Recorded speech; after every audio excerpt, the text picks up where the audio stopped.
Very good. Thank you, Ron. So welcome to you all here for this session of the Learning Hour of First Church. And we hope a few more will be joining us. But on this Sunday, we pretty much blame everything on the rain. Whether you're here or not here or whatever happens, even in the church when there was technical difficulties, I said, well, it must be the rain because there is so much coming of it. We haven't seen that for more than a year or longer.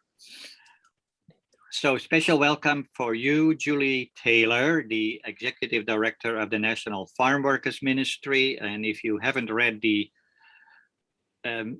article about it in the Carillon, our weekly newsletter, then in short, what the National Farmworker Ministry is, and she'll tell you much more about it, is a national organization in which many churches are participating and also religious groups and organizations to support farm workers and also seek justice for them.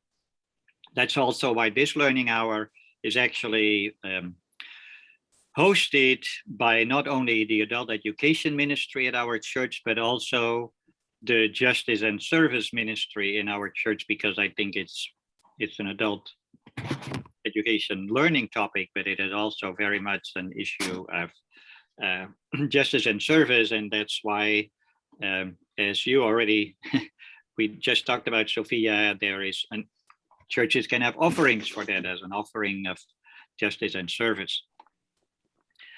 And our United Church of Christ is one of the churches participating as a supporting member of the National Farmworkers Ministry. So why a learning hour about it? Well, not in the first place because I grew up on a farm and I'm a farmer's son. I grew up on a small dairy farm. But when I came living here about more than 25 years ago, I was pretty much shocked by the working conditions of farm workers here and dairy workers. I felt like being thrown back 100 years in as far as labor conditions.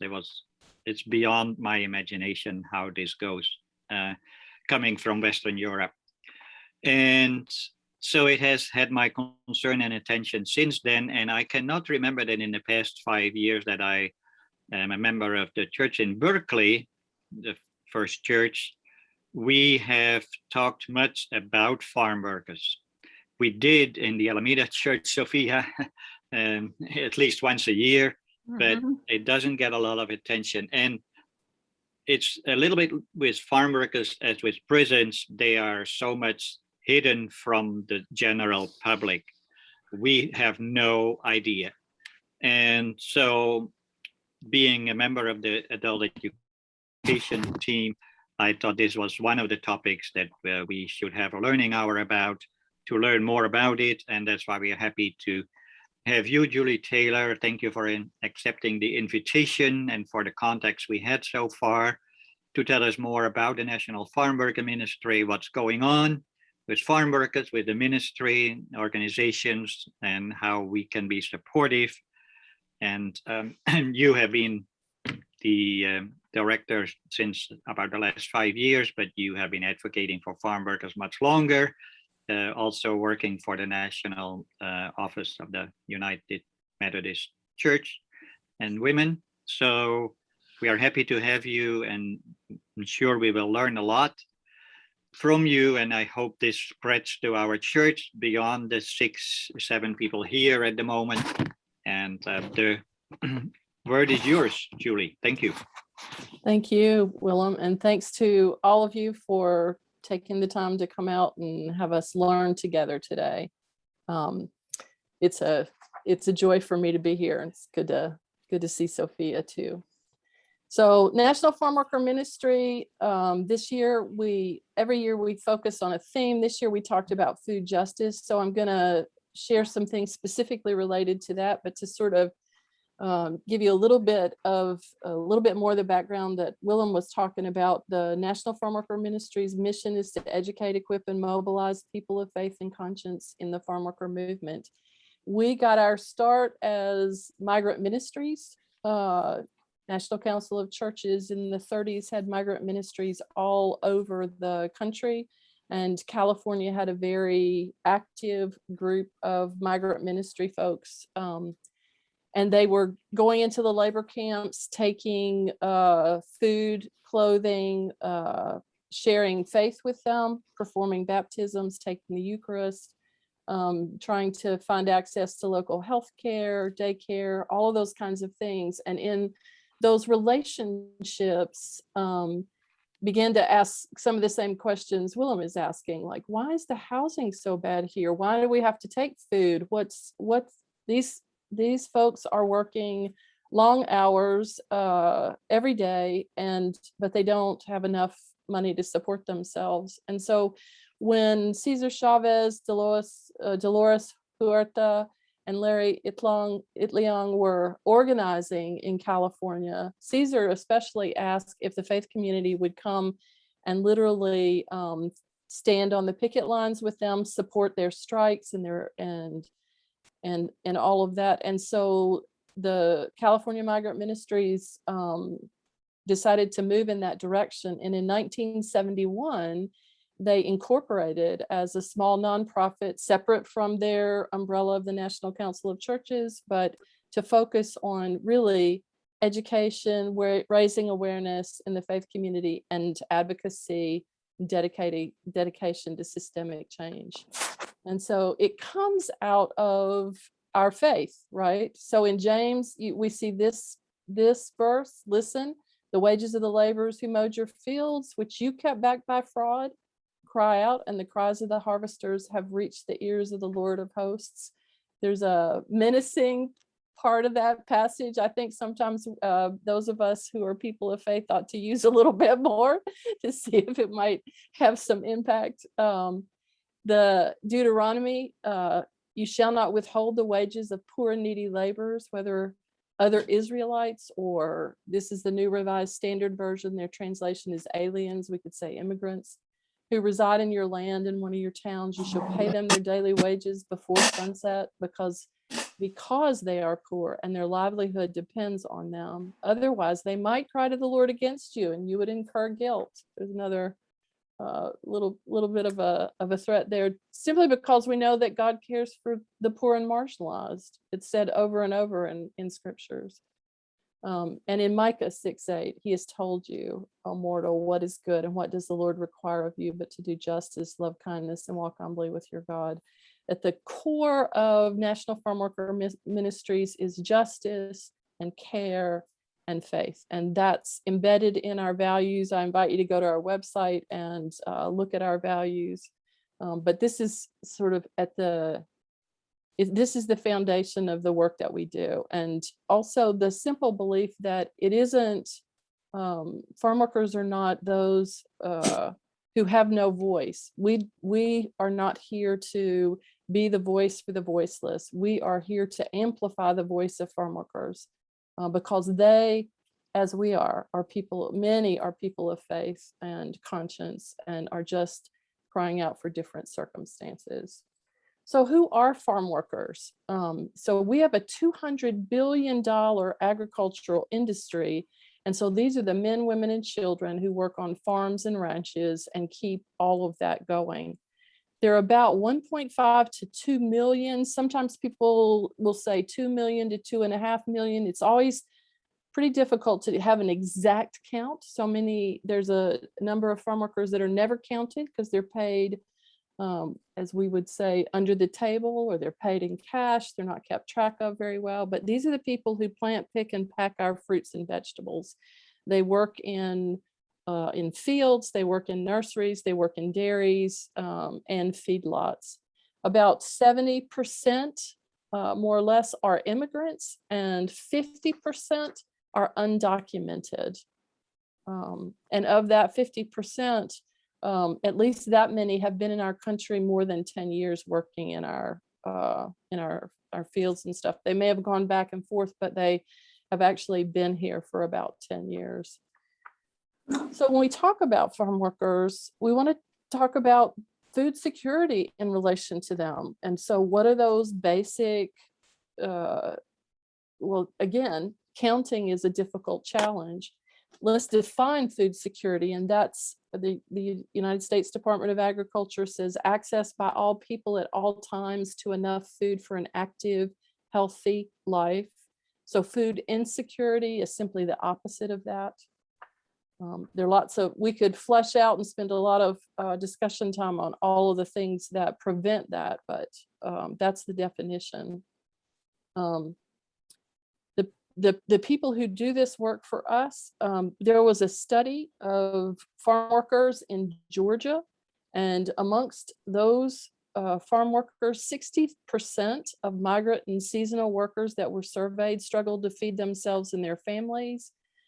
They often faced countless barriers to getting food, things like low wages, poor or non-existent public transportation, and a lack of culturally appropriate food for them.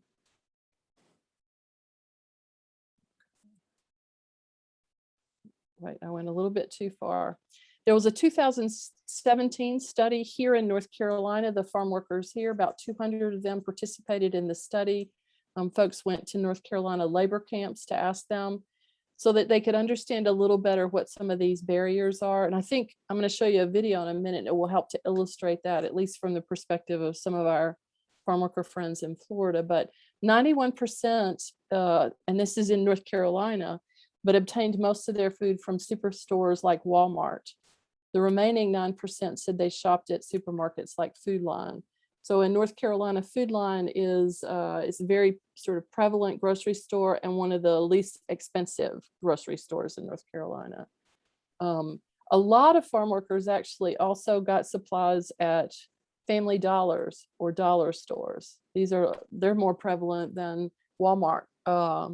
So 87% said that they had to rely on somebody else to get them to the store, which makes them especially subject to, not being able to do that and not having any other recourse to go out. And that's discussed some in the video that I'll show in a minute.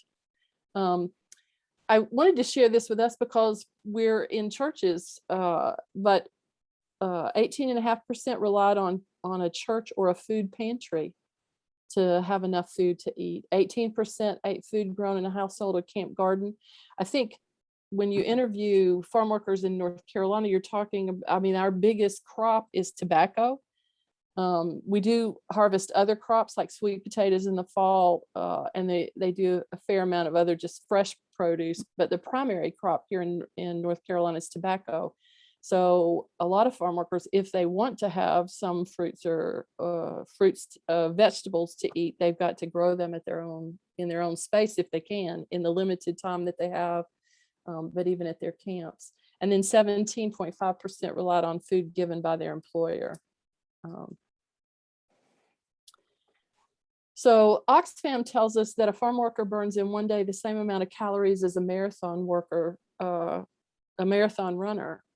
Farm workers work an average of 12 to 16 hours a day during the harvest season.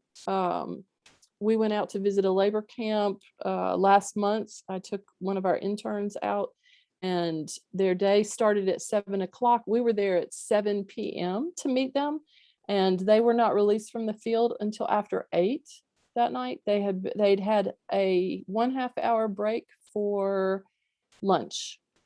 So if you think about how long that is, and it happened to be in the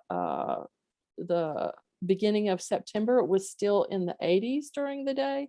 That's an incredibly long day. So it adds credence to the idea that they're burning up these calories. So their need for healthy food is a real challenge. 89% of farm workers consume fewer than 5 servings of fruit and vegetables today, and that's supposed to be kind of a standard for everybody's healthy living. 2 studies in California and Michigan demonstrated that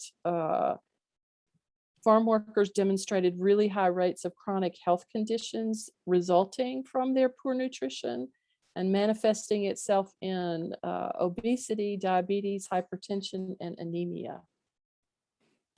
So to put it simply, farm workers deserve dignity and respect. they should have accessible, safe, healthy, and culturally appropriate food. Now, while these challenges aren't new, they have been exposed and exacerbated during the COVID-19 pandemic.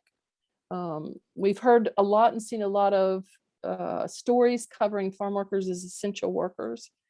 I am hopeful that these COVID rates will go down, but I'm also hopeful that we won't stop talking about the essential workers that worked through the pandemic and continue to work day in and day out to help feed us. They continued to work during the pandemic, most without healthcare coverage or access to what you call social distancing if they had been exposed to the virus, and then also ended up waiting and growing food lines because they're not eligible. Most are not eligible for governmental assistance because of their immigration status.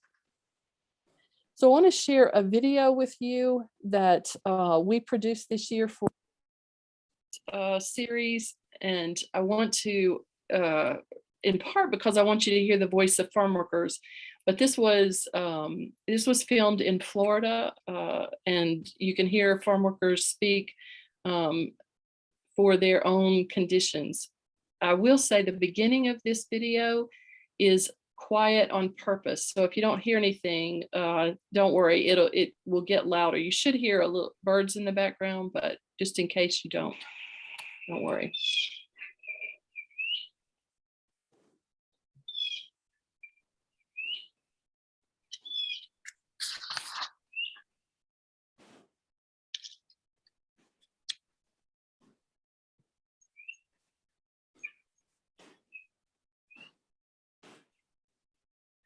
Every single one of us depend on farm workers every single day. And yet most people never even think about it. Don't even know who farm workers are. It's completely out of their range of thought.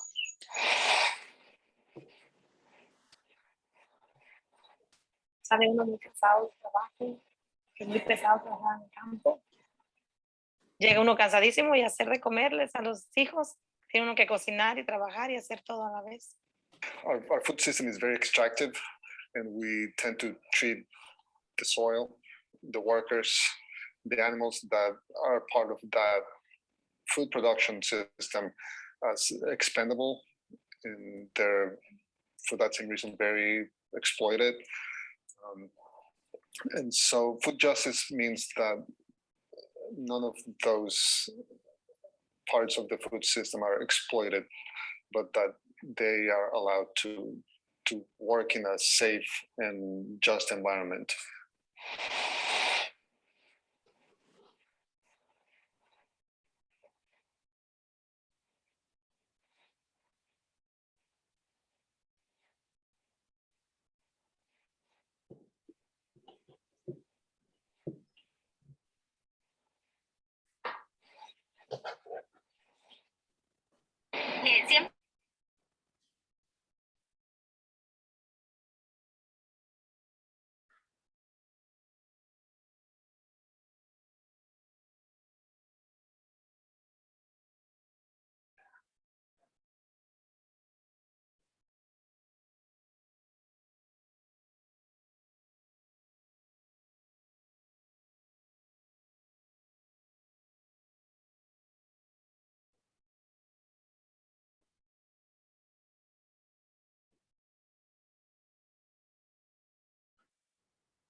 Julie, I've lost sound on the video. I don't know if anyone else is having that issue.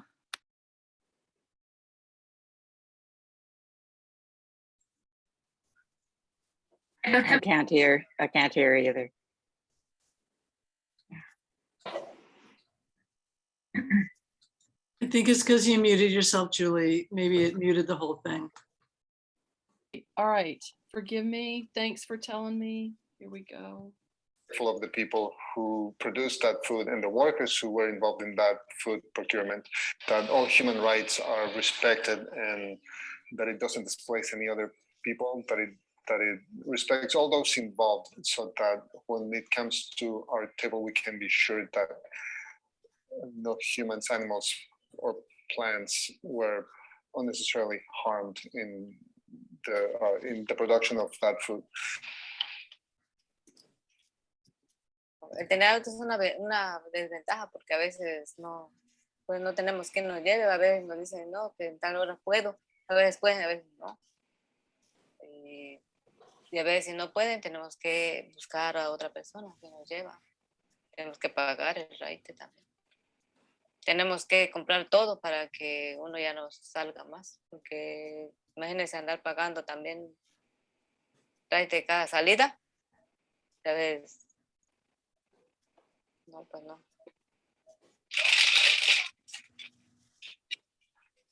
La lenteja no lo come usted. Sí, yo soy diabética, digo, y tengo que tener cuidado también al cocinar, porque si no, me le van un dedo.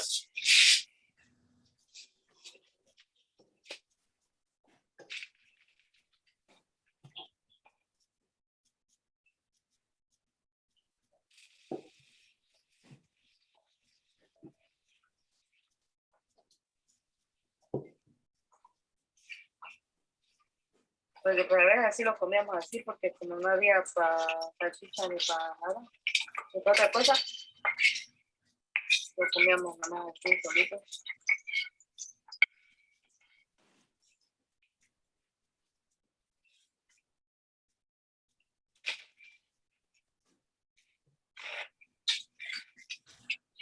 Nada de su esposa allá en la...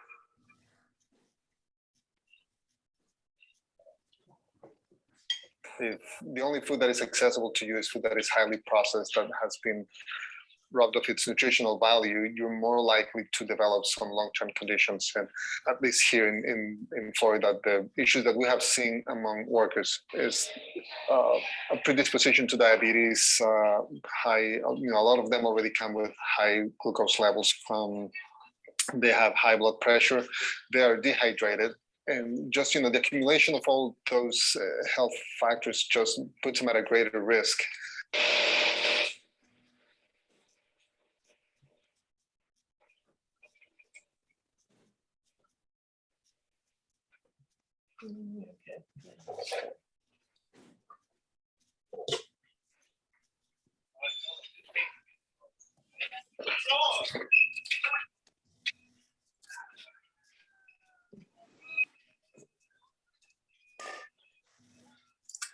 A través de esto también hay mucha convivencia entre la comunidad porque todos colaboran y se hace un grupo grande para ayudar a repartir la comida y es bueno.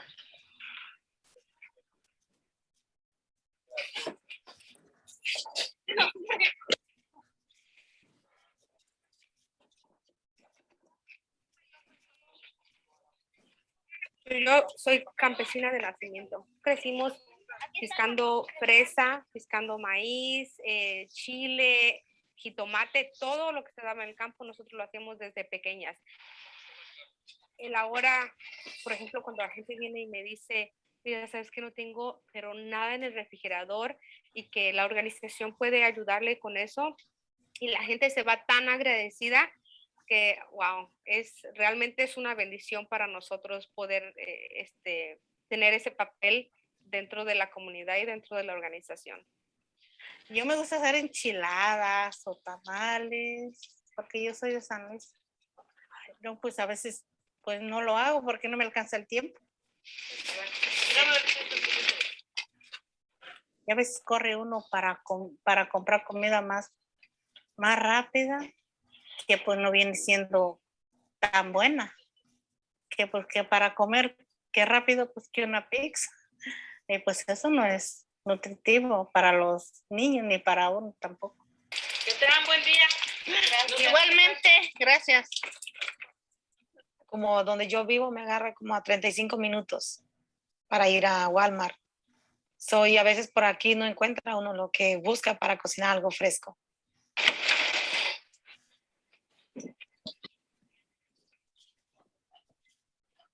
La comida no es algo que la gente se tiene, en mi opinión, que ganar. La comida se le debería de dar a todo ser humano. Es el derecho de existir. Y que alguien lo manipule para obtener un beneficio propio o para crear esas diferencias sociales, a mí de verdad que me parece desastroso, por no decir otras palabras.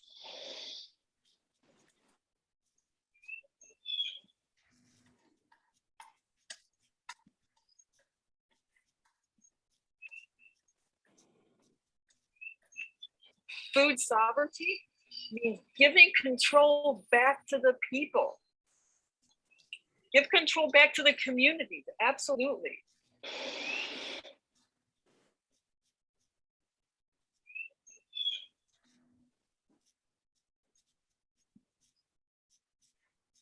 And they come here with knowledge, and sometimes indigenous and ancestral knowledge.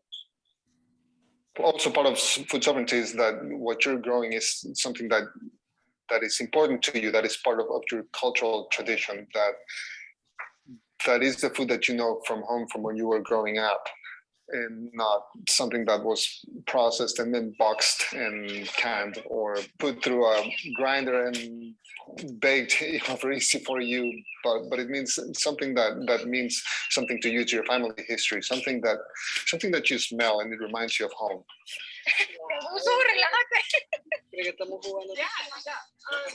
I think. Ay, perdón, mami. Perdón, mami.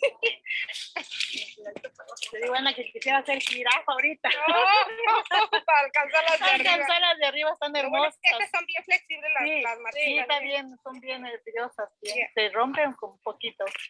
Esto hará daño, No, no hace daño, pero es para quitarle más la resina. ya, es una planta del sureste de México. Se acostumbra allá por Veracruz, toda la que era península Por de México. Tabasco, Yucatán. Sí. Es la espinaca de árbol, le dicen a alguna gente. Te la llevas para que la siembres. Llévatela para que la siembres. ¿Sí? Ay, sí, cierto, me la llevo. Mira, vamos a Lo deshojarla. hizo el propósito. Ay, Pues sí, no no, te la llevas. Pero esa así nace, así. Sí, ponemos en tamalitos. Ponemos a poner hervir el agua y la sumergimos la hoja y la apagas.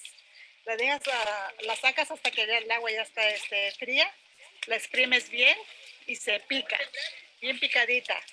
Y ya se le revuelve pues a la masa para hacer los tamalitos.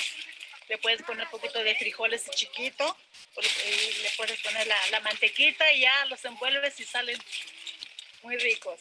Ya que la encontré, la sigo cocinando con huevo. Te digo, y es muy nutritiva. Y aparte de eso, te ayuda con la diabetes, limpieza de riñones, todo eso. Son muchas propiedades que tiene. De verdad que me gustaría venir a hacer un día para que ustedes lo probaran. Ah, sí. Sería buenísimo. ¿El agua? Los enseña. No, los tamalitos. Oh, ¿de verdad? Los tamalitos. Sí, para que ustedes lo prueben. Nomás díganos qué sábado puede y nos organizamos para que años que no hacemos, deje practicar. Muy bueno porque pues deja uno de extrañar la comida de allá. Te digo, la deja uno de extrañar.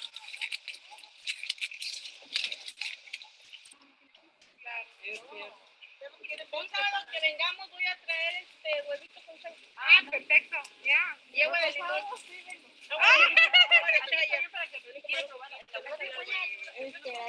Entonces le quito esto.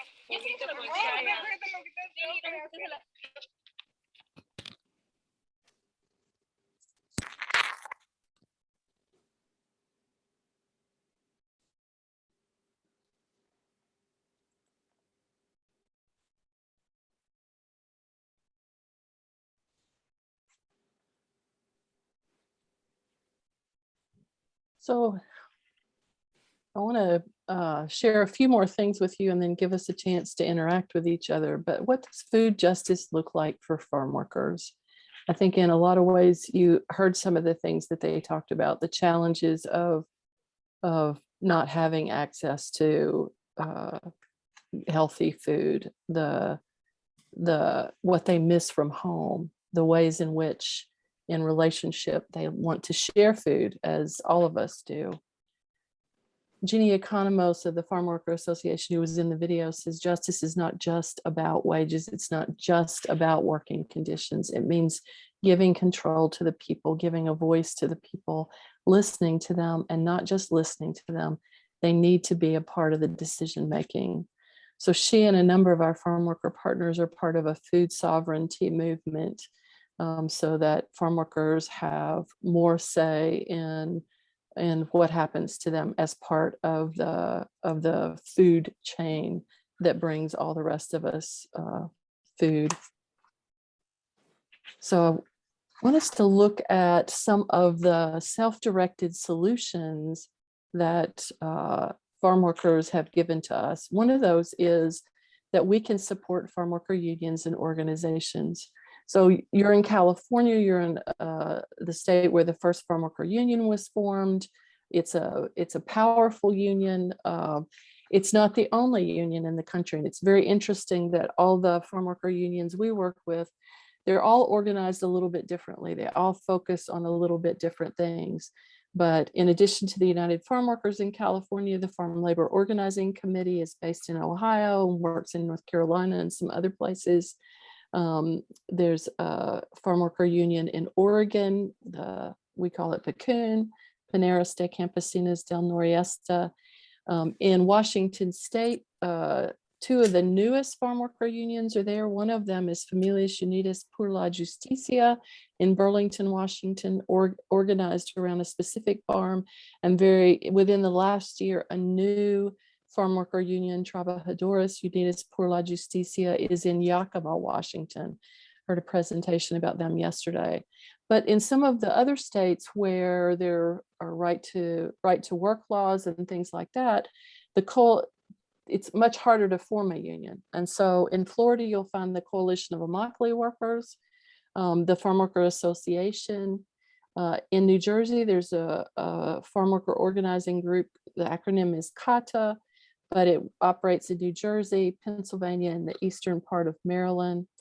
There's a farm worker organizing group in Vermont, organized around dairy workers. It's called Migrant Justice.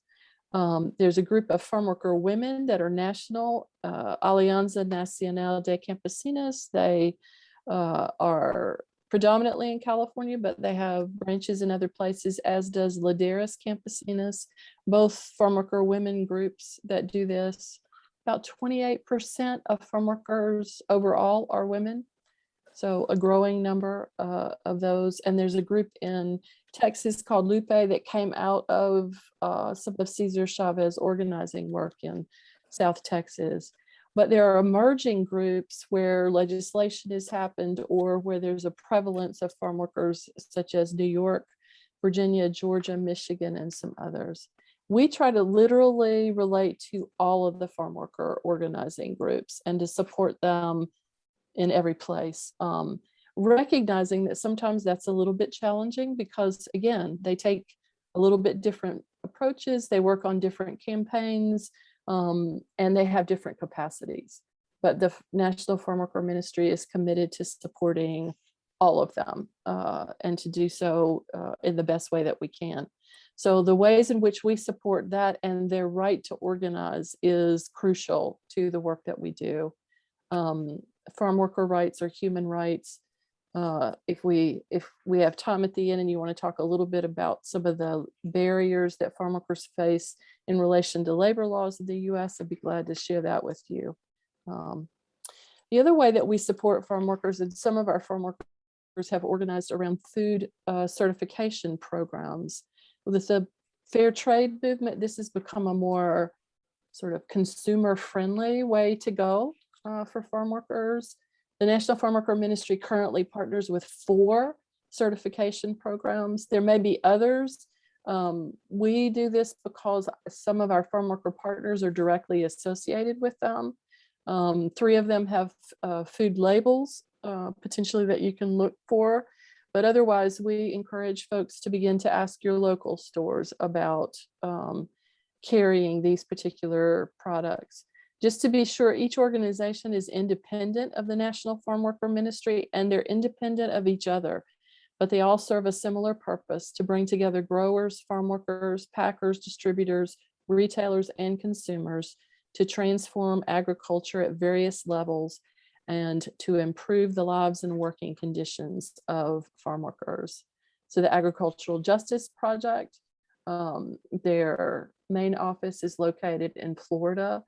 And I can send links to these, or you can find them on our website to go see where their other farms are located. One of the first farms with a union contract for them is actually in California. I want to say it's up near Salinas. The Equitable Food Initiative, this is an initiative that has on its board of directors the representatives from the United Farm Workers Union, PCUN, and the Farm Labor Organizing Committee. So they serve on the board of directors. You'll find Equitable Food Initiative. You should be able to find their labels on the West Coast where you are, in Costco or in Whole Foods.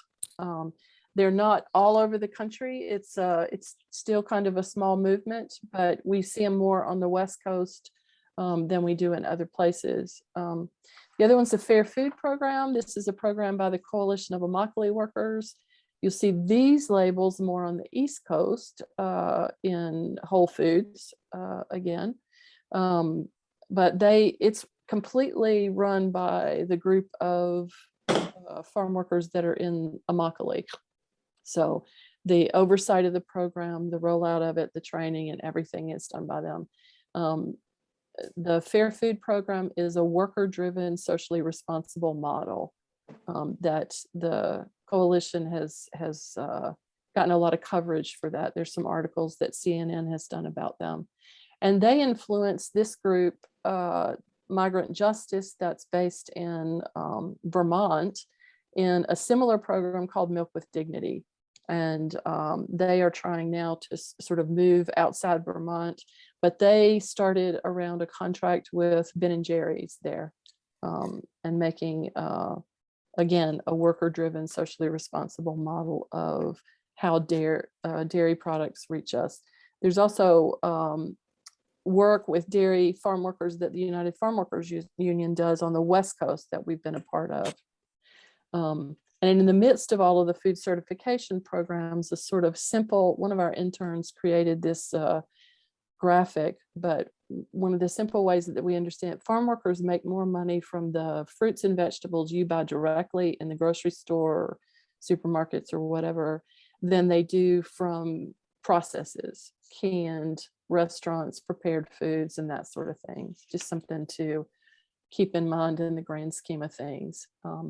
Some other self-directed food justice programs are featured in our Harvest of Justice materials this year, including community gardens, food cooperatives, and we invite people to support, to be part of community-supported agriculture programs to connect more closely to the farms. Although our farm workers aren't necessarily involved in those. The other way that people of faith and conscience can support farm workers is to show up and support their campaigns. In the last year and a half, almost everything has been electronic because of COVID, but we've still managed to, to have a presence in supporting them. Specifically, we've been part of a boycott of Wendy's with the Coalition of Immokalee Workers. Immokalee, Florida produces most of the tomatoes that are used in the 5 major fast food companies in this country. So years ago, the coalition went to Taco Bell and asked them to become part of this fair food program with monitoring and that sort of thing, but to protect farm workers in the supply chain. And eventually to get a penny a pound more for the tomatoes directly from the corporation to the farm workers. The last Taco Bell signed an agreement, Burger King, McDonald's, Subway, and we have links on our website to see the other groups that have signed on with them. But Wendy's has continued to hold out. So we are supporting an ongoing boycott with them, trying to raise that issue.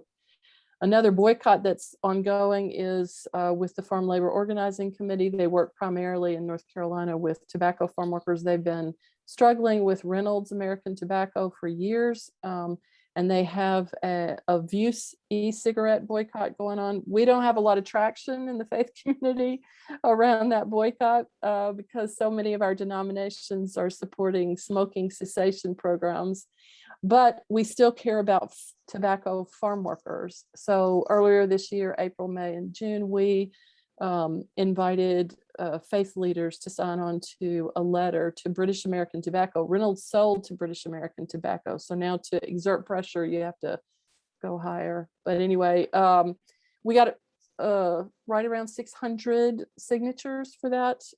Sent the letter across the pond, so to speak, to BAT. And just in the last week, I received an email from leadership that they want to meet with the faith leaders. So we're trying to set up a meeting for the middle of November. Typically, we don't speak for the farm workers or negotiate on behalf of the farm workers. But in the case where we're raising the issue and trying to bring them to the table with the farm workers, we will meet with them just to politely, persistently, and with a moral voice, ask them to meet with the farm workers and do the right thing. So that's coming up pretty soon. I imagine we'll have a call to prayer before that. Some of the other ways that we work on them is with legislation. And I know I don't have a lot of time to go into a lot of detail about that, but we address pesticide. We have been fighting chlorpyrifos for the last several years. It was banned from household use toward the end of the Obama administration. It was also banned for agricultural use. Chlorpyrifos is a neurotoxin. And there are a lot of concerns about its impact, not just on farm workers, but specifically on farm worker families. And so in the early part of the Trump administration, it was cleared for agricultural use again. And then I think February or March, they have banned it for agricultural use again. I think this is one of those battles that's going to go back and forth for a while. The agribusiness system likes it because it's effective, but the farm worker advocacy community knows that it's dangerous. And so we'll keep fighting that battle. Working on comprehensive immigration reform, seeking a pathway to citizenship for farm workers that's not difficult and that is comprehensive for they and their families. It's challenging. Everybody doesn't look at that the same way, and there's a lot of angst in the public about what we do in relation to people who are undocumented. We have been supporting the Asuncion Valdivia Heat Illness and Fatality Prevention Act. It just basically creates federal standards for the country that provide water, rest, and shade for farm workers. It's long overdue. California has already passed legislation for that. Washington State and Oregon both passed emergency regulations during the heat crisis that they had earlier this year.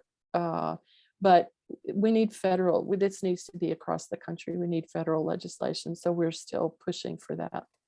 There are some community solutions you'll find in our resources online. They're a little closer to people, but things like gleaning, supporting food banks and things like that, because those have been ways to assist farm workers on an emergency basis.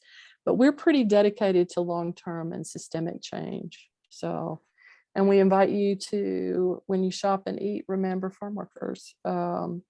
Remember them in prayer, remember them in making your choices, and just remember them in your conversation. I think a lot of farm workers are hidden. They're sort of easy to exploit because English, a lot of times language is a barrier, transportation is a barrier. They're located in rural or isolated areas so that we just don't see them. And they are they're hampered by worries about deportation. So that's kind of a lot of things to share with you. And for us, National Farmworker Ministry looks for supporters to use their voices as citizens, to vote, work on legislation, talk to legislators, contact government agencies. We call supporters to use their voices as consumers to support farm worker boycotts, purchase food certified by farm worker-led organizations, purchase food more directly connected to small farms and farm workers, utilize social media to ask questions or respond to farm worker efforts in getting corporate attention and to raise public awareness. We invite our supporters to act as people of faith and conscience, to give your moral voice and presence to petitions and communications, social media, letters to the editor of your local paper, in any way possible that you can raise awareness around farm workers. And we invite our supporters to practice their faith in public witness, marches, vigils, awareness raising opportunities, educational things like you're doing today, and in prayer. So I ran through a lot of stuff, but we have a few minutes left. I would be happy to engage in conversation or have you share a few things. Yeah, we do have some time left. Thank you, Julie. Do you want me to turn off the covered a lot of screen? areas. So let's give room first to who has questions right away, and then go from there.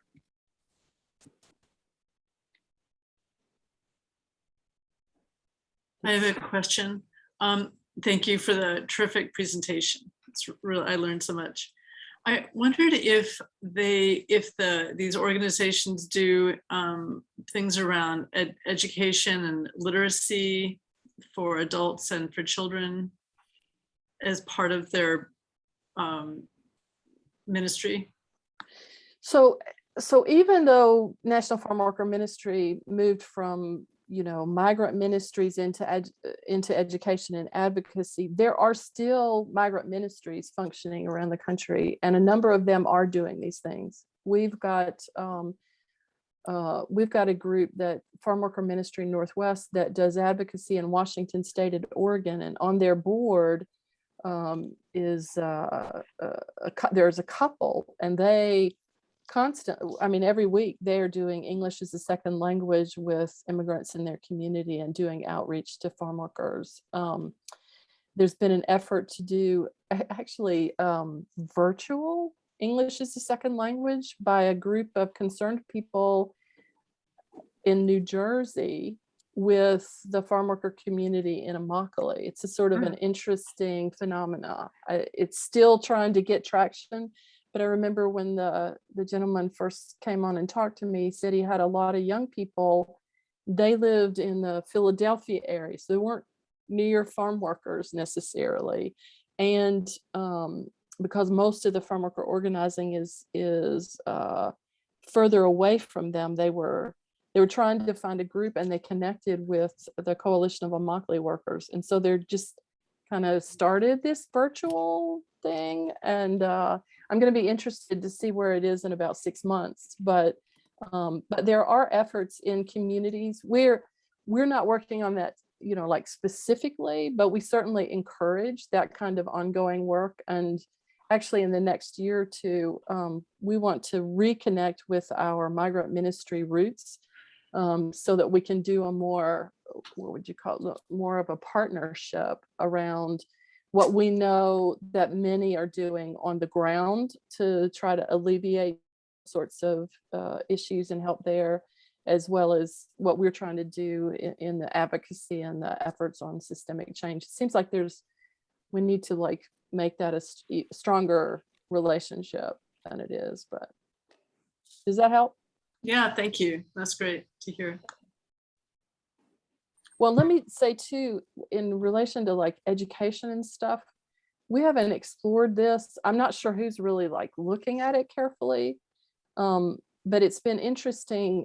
I was connected to public education advocacy with United Methodist Women before I came to work for the National Farmworker Ministry. And through the National Education Association and the American Federation of Teachers, the two big teacher unions, they have representation on the Child Labor Coalition in Washington, D.C., which works on child labor and agriculture. And it was interesting to me, the number of teachers who were working on bridging the education gaps for children, so that the children that are still part of that migrant chain that leave Texas and go up to the middle part of the country, or like the ones that go up the eastern coast and go over to Virginia and stuff like that. So there were projects in Colorado to accommodate educational gaps because they have to leave before school is out and they don't come back until after school is started. So it's very interesting. It wasn't as cohesive as I wish it was, but it was interesting to see that they were exploring what to do about that and how to help families so that they, you know, their hope is their children can continue to, you know, do well in school and not fall behind. And so, but I will tell you, the pandemic set just about everybody, I mean, this is true anyway, but educationally it set farm worker kids back because of their access to internet. But anyway, that's another long story, but yeah. Well, we had a couple of questions, Julie. Thanks so much for your presentation. This is such an important subject, and we really appreciate you giving this presentation. The first question, I'll ask them both. The first question concerns SNAP benefits, food stamps. I'm wondering what percentage of workers, farm workers, have access to those, and if there's any advocacy that goes on with your organization to connect people to that. The second question is, if we wanted to make a personal donation into this field, would that be best going to your organization or somewhere else? Well, of course, I'm going to say give to us. You know, give to us, or there are other, you know, farm worker outlets too. You know, if you understand that our work is uniquely to try to support what each of these farm worker partners is doing, then, you know, we're always grateful for those funds. But a lot of the farm worker unions and even coalitions or whatever, they have, they almost have two entities connected to them. So they're connected to a nonprofit sort of community organizing group, as well as what they do as a union, like the UFW and the UFW Foundation. They go hand in hand with each other and do kind of different things. So there's those outlets as well. But so then let me go back to the first question, the SNAP benefits. So SNAP benefits, I mean, they're fantastic, but the challenge with SNAP benefits is you have to be a citizen to get them. Mm-hmm. So you're already limiting a tremendous number of the people most in need. So the other challenge is even some of the people that have legal documents. So an H-2A worker, it's a temporary guest worker visa. So it's a legal document. They could apply for SNAP benefits, but a lot of them are very hesitant for several reasons. One is they're just afraid that they'll be targeted for deportation, especially if they lose their papers or if they're working for someone who holds their papers while they work for them, right? So that's one thing. The second thing is, how do you get SNAP benefits? Most of the SNAP benefits offices are not open on Saturday or Sunday, or, I mean, if generally farm workers are working early morning through the day and they don't accommodate business hours. This is true for the working poor too. If they have two, you know, transportation issues, two jobs and all that. So there's a whole set of already what are sort of systemic barriers to that kind of thing. And if English is not your primary language, you're in this country, how do you even get information about that to know where to go or what to do or how you can be eligible? I think a lot of times farm workers they're like, food is supplemented less by government options, although there are some that do access that. I don't want to say that they're not, there are. And some of the farm worker groups, especially the ones that do more community organizing and whatever, may even set up an office to help people have access to that, to figure out, there was a farm, Sophia and I were at a farm in California. It was one of the Equitable Food Initiative farms. And we were at a farm where they had several offices set up to provide people access to that. So they had somebody from the SNAP office literally come and work with people who were eligible. but that's a rare, I'll just say, that's a very rare thing. But there are, you know, there are some of those things. If you ask me what the percentage of people using, I don't know. I don't know exactly how I'd be able to address it. The other challenge with SNAP benefits, as in all government benefits, is you have to go and fill out all the paperwork, and then there's typically a review period. You know, there's time, so you have to go back, and then there's all these things to put it into place. Yeah. And so depending on, you know, we've got farm workers who come in with the H-2A program, the temporary guest worker visas. So they're going to be here for 1 or 2 seasons, sometimes 3 seasons, but it's not a year-round thing. So they have to be able to access those benefits early on, and then the requirements about where do you live and all those kinds of things. You know, I'm just listing the complications. For people that are even like located in the U.S. but just migrant moving from place, they are not necessarily going to be in the same county for the whole period of time. So you fill out the paperwork, and then 2.5 months later, 3 months later, you've moved to the next crop, and you have to start the whole process over because everybody's got a different form. You know what I mean? It's just, Yeah. that sounds overwhelming, doesn't it? I want you to feel that because that's what it is. Yeah. So, Thank you. Thanks. Yeah, and one of the things, the United Farm Workers is actually a union, so your gift is not deductible. Yes. Some other organizations may have a separate foundation or whatever that you can give a deductible gift. Well, but a donation to the United Farm Workers Foundation would be deductible. Yeah. And the interesting thing is, Sophia, that actually does not come up when I get their mailings. So maybe they should get smarter about that and let me know, because I have been getting mailings from the United Farm Workers for 20 years or whatever, but it doesn't specify that, which probably would increase the giving if people knew that actually. So also the question then, and related to the previous question also of Ron, is if we give to the National Farm Workers Ministry, to say it straightforward, what do you use the money for? Because I'm considering if I can push with our church for a offering for a couple of Sundays, and I think it's important to have an idea what it's useful for. If I give it to United Farm Workers, even though it's not deductible, I know they're directly working. Yours is a little more national, so what would it be for? Yeah, so just to be clear, our role is, we're like we call it a connector. We connect people of faith to the farm worker movement, people of faith and conscience to the farm worker movement. So a big portion of what we're doing is education. So like each year we are sponsoring the creation of this video that we use so that people can understand farm worker situations better. Last year it was farm workers in the environment. It was very, very powerful video. The year before that it was gender-based violence. So we produce some new resources every year, in part to help educate. I mean, we don't do education with farm workers. The unions and the farm worker organizing groups do that. What we want to do is raise awareness and bring more and more people in support of what's happening with the farm workers.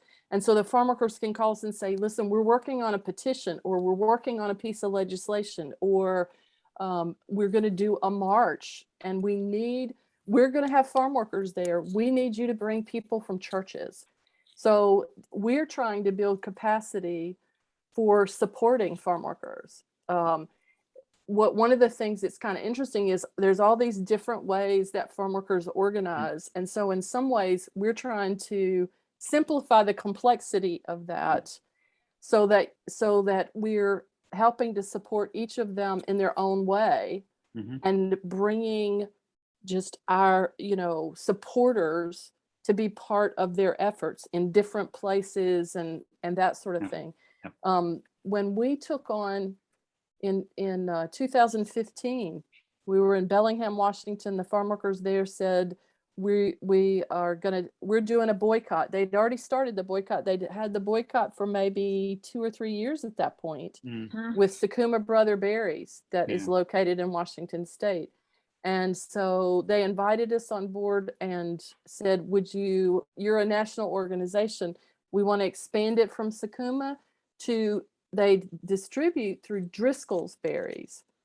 So we want to name them. Will you take this on? So we started with our supporters. Now we're not a huge organization, but we, people of faith, we believe in David and Goliath's story. So we're like trying to be David. And so we took that on in 2015. There was a series of things that we supported the farm workers in doing after that, but we sent postcards to Sakuma Brother Berries, about 500 that we got from different parts of the country, and to Driscoll, so that they would know that it's not just happening here in Washington State. There's people on the, I had a board member, Sophia knows her.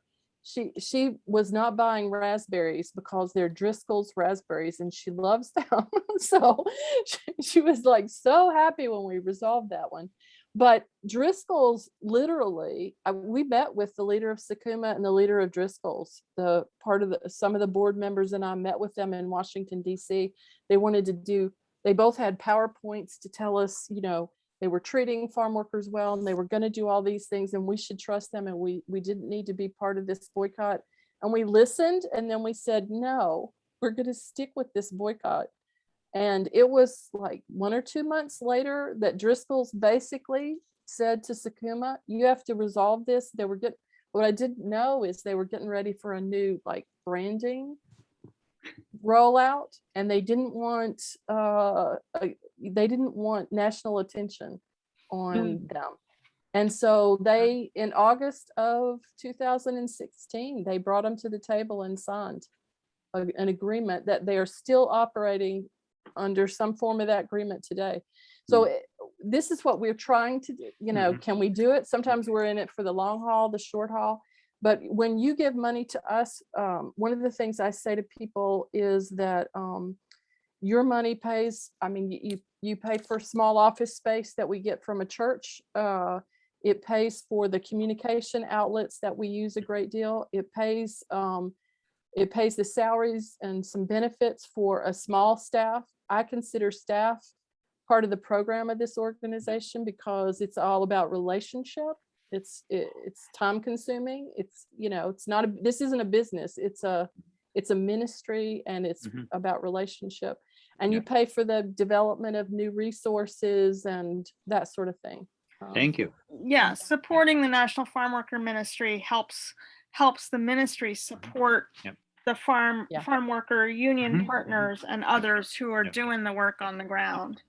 And it is our 50th anniversary, and we have, Julie, do you want to mention the $50,000 campaign? Because that's still going on, right? It is. Early in the year, we said, well, it's been 50 years since we were incorporated, and our fundraising committee gave a challenge to the board to raise $50,000 this year that we could then use to build capacity specifically. Then that was 50,000 above your regular budget. It's challenging. And we're currently right now on an electronic matching campaign to add to that because we had an anonymous donor give us $5,000 and the board doubled it. And so we're trying to do a $10,000 matching appeal right now. But if I say that to you, then I was just online a little while ago, and I'm part of an Alzheimer's group. And let me just say our match is indicative of our budget because there's this huge, we're trying to get 10,000 and they, oh gosh, they had so many million they were trying to get in the last few weeks. It's like, we're small. We're small. I say we're small, but we're mighty. And we're mighty because because our board is not elected, they're not picked. They are representatives of the member organizations that are part of us. And so they're vested in what we're doing, and we rely on them to get that information out in their groups. But I also rely on them. I mean, we were in touch with Sophia not too long ago on some state legislation. So we use our board members to help us work on state-based things to get the information out in their networks, and then we use our wider supporters. We're working on some legislation last year, and we needed to find somebody who could connect with a representative from Hawaii. And so it's relational. A friend of a board member was in Hawaii and made contacts with that legislator to help. So that's how we work. Unfortunately, Governor Newsom vetoed the statewide yeah. legislation here in California that would have allowed vote by mail and drop box in farm labor union elections. Yeah. So we will be back at it again next year. Yeah, they're not giving up yet. And also, we have to really wrap up. It's 1:25. Okay. But Sorry. one of the things too, no, it's not your fault. It's good because it shows that we are in conversation, is that our UCC, I think, can do better in especially the Justice Action Network about getting out that they are connected to you, because what you say about education is churches need to know about this to become active about it. We are one church in Berkeley, but there is lots of UCC churches, and get them active about supporting you so that we support farm workers, dairy workers, and so on. So that would be another way of doing it. Well, all right, thank you. I'll give the word to Ron as our chair to wrap up. Thanks so much, Julie, for joining us. This was a fascinating presentation. Thanks so much for arranging this, Philip. This is such an important subject. I know I've learned a tremendous amount that I did not know about previously. So we really appreciate it. We've recorded the session, so we'll post the session so others can hear it. And again, a big thanks, Julie, for joining. And thanks to everyone for coming. Sure, thank you, Julie. Thanks Appreciate it a lot. Be in touch with me. Yeah, I'd be glad to hear from you. Thank you so much. Good to see you, Julie. Okay, you Blessings too. upon your Sophia. ministry. All right, thank you. Thank you. All right.